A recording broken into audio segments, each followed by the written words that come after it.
आपने जमीन पर बने विभिन्न हाईवे देखे होंगे जिन्हें एक शहर से दूसरे शहर को आपस में जोड़ने के मकसद से बनाया जाता है और उनमें से रोजाना सैकड़ों गाड़ियां गुजरती हैं। वहीं कई सड़कें एक देश को दूसरे देश से जोड़ती हैं जिनके बॉर्डर्स पर चेक पॉइंट होते हैं। लेकिन क्या आपने कभी आसमान में हाईवे देखा है जिसका यूज रोजाना 1200 से ज्यादा हवाई जहाज उड़ान भरने के लिए करते हैं? अगर नहीं तो आज हम आपको आसमान में मौजूद एक बहुत ही दिलचस्प और इनविजिबल हाईवे के बारे में बताने जा रहे हैं। हवाई जहाजों का अनोखा हाईवे। ये अनोखा हाईवे अमेरिका को यूरोप से जोड़ने का काम करता है जो अटलांटिक महासागर के ऊपर बना हुआ है। इस अदृश्य हाईवे का इस्तेमाल करते हुए हवाई जहाज अमेरिका से यूरोप तक की यात्रा पूरी करते हैं, जबकि इस सफर के दौरान एक जहाज दूसरे जहाज से 60 किलोमीटर की दूरी पर उड़ान भरता है। वहीं अगर इन हवाई जहाजों के इर्द गिर्द की दूरी की बात करें तो ये साइड में 30 किलोमीटर की दूरी पर होते हैं और ये ऊंचाई के मामले में एक दूसरे से 1000 फीट की दूरी बनाकर आगे बढ़ते हैं। हवाई जहाजों को एक दूसरे के बेहद करीब से उड़ान भरते हुए देखा जा सकता है, जो अपने आप में एक बहुत ही रोमांचक दृश्य होता है। लेकिन यहाँ सबसे बड़ा सवाल आता है कि जब हवाई जहाजों के पास उड़ान भरने के लिए इतना बड़ा और खुला आसमान होता है तो फिर उन्हें इस हाईवे का इस्तेमाल करते हुए क्यों उड़ाया जाता है, जबकि इस हाईवे पर हवाई जहाजों के बीच की दूरी इतनी कम होती है कि किसी भी समय दुर्घटना होने का खतरा बना रहता है। दरअसल इस हाईवे की खोज आज से लगभग 100 साल पहले जापान के मेटेरोलॉजिस्ट रहे वासाबुरो ओशिए ने की थी, जिन्होंने अपनी रिसर्च को पूरा करने के लिए आसमान में कई हॉट एयर बैलून छोड़े थे।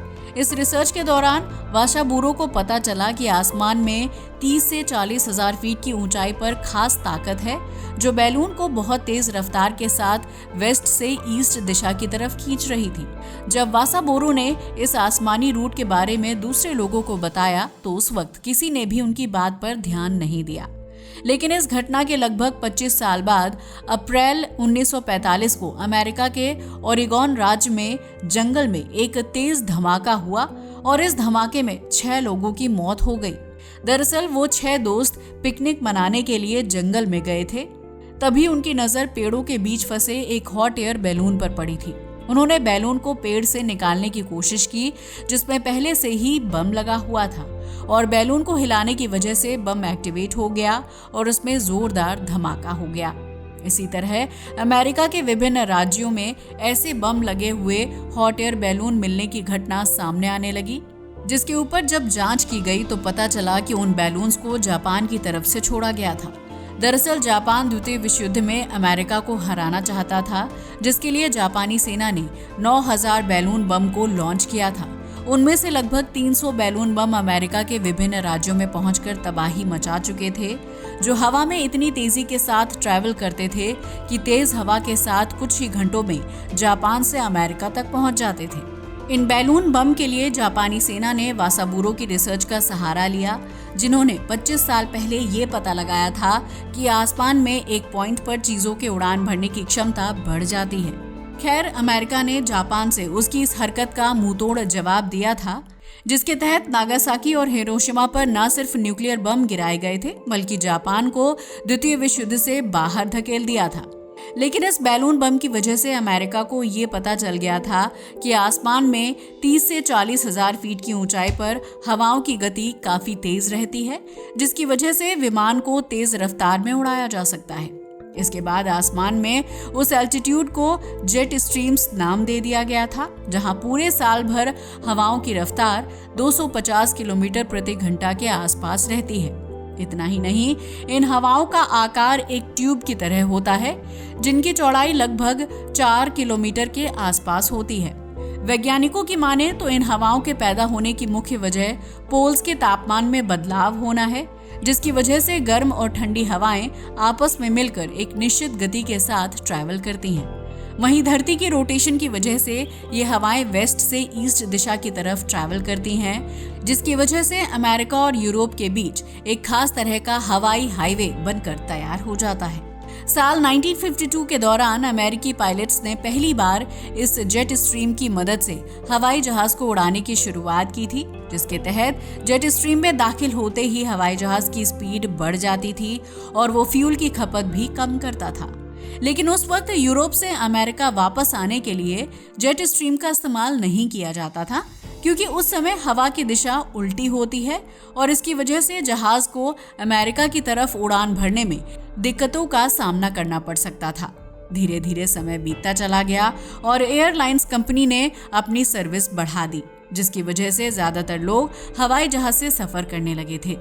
अमेरिका से यूरोप जाने वाली फ्लाइट्स की संख्या में तेजी से इजाफा होने लगा था, लेकिन इन विमानों के आपस में टकराने की संभावना भी काफी ज्यादा थी। लिहाजा जेट स्ट्रीम से गुजरने वाले विमानों को सही रास्ता दिखाने के लिए एयर ट्रैफिक कंट्रोल सिस्टम दिन रात काम पर लगा रहता है, जो मौसम के हिसाब से फ्लाइट्स का रूट तय करता है। लेकिन एयर ट्रैफिक कंट्रोल पर लगा रडार सिस्टम सिर्फ 128 किलोमीटर की रेंज तक ही हवाई जहाज की लोकेशन का पता लगा सकता है, जबकि जेट स्ट्रीम अटलांटिक महासागर में काफी दूरी तक फैली हुई है। इस समस्या का हल करने के लिए हवाई जहाज रडार की पहुंच से बाहर होने के बाद हर 14 मिनट में अपनी लोकेशन से जुड़ी जानकारी सैटेलाइट और हाई रेडियो फ्रीक्वेंसी के जरिए एयर ट्रैफिक कंट्रोल तक पहुंचाते हैं। लेकिन इस तरीके में सबसे बड़ा लूप होल ये था कि 14 मिनट के गैप में हवाई जहाज या एयर ट्रैफिक में किसी तरह का बदलाव और गड़बड़ी हो सकती है। इस समस्या का हल करने के लिए साल 1965 में Northern Atlantic organised track system को लॉन्च किया गया था, जिसके तहत अमेरिका और यूरोप ने अटलांटिक महासागर में 4 ट्रैफिक कंट्रोल पोल्स बनाए थे, जो 128 किलोमीटर की दूरी के बाद जेट स्ट्रीम में उड़ान भरने वाले जहाज़ों की लोकेशन से संबंधित जानकारी को अपडेट करते रहते हैं। इस जेट स्ट्रीम में उड़ान भरने वाले हवाई जहाज़ों के लिए 6 अलग अलग रूट्स बनाए गए हैं, जिसमें से कोई रूट फ्लाइट के टेक ऑफ करने से पहले पायलट को बता दिया जाता है। वहीं अगर जेट स्ट्रीम में उड़ान भरने के दौरान किसी एक रूट पर ज्यादा एयर ट्रैफिक होता है तो उस रूट के विमानों को दूसरे रूट पर ट्रांसफर कर दिया जाता है। इस तरह एयर ट्रैफिक कंट्रोल अमेरिका से यूरोप के बीच उड़ान भरने वाली 1200 से 1500 फ्लाइट्स को रोजाना हैंडल करता है, जो बहुत ही मुश्किल और जिम्मेदारी भरा काम है। इस रूट पर उड़ान भरने वाले प्लेन को पहले ही दूसरे विमानों से निश्चित दूरी बनाए रखने की सलाह दी जाती है, ताकि कोई भी विमान दूसरे विमान से ना टकराए। इसके अलावा पूरे दिन में 2 बार जेट स्ट्रीम की लोकेशन और बनावट पर नजर रखी जाती है, ताकि फ्लाइट्स का रूट तय किया जा सके। ये जेट स्ट्रीम विमानों को तेज गति से आगे बढ़ने में मदद करता है, जिससे कम समय में लंबी दूरी तय की जा सकती है और एयरलाइंस कंपनीज को ज्यादा फ्यूल की खपत पर पैसा भी खर्च नहीं करना पड़ता है। आज के लिए बस इतना ही। वीडियो अच्छा लगा हो तो इसे लाइक और शेयर करें, साथ ही हमारे चैनल को भी सब्सक्राइब करें। जय हिंद दोस्तों।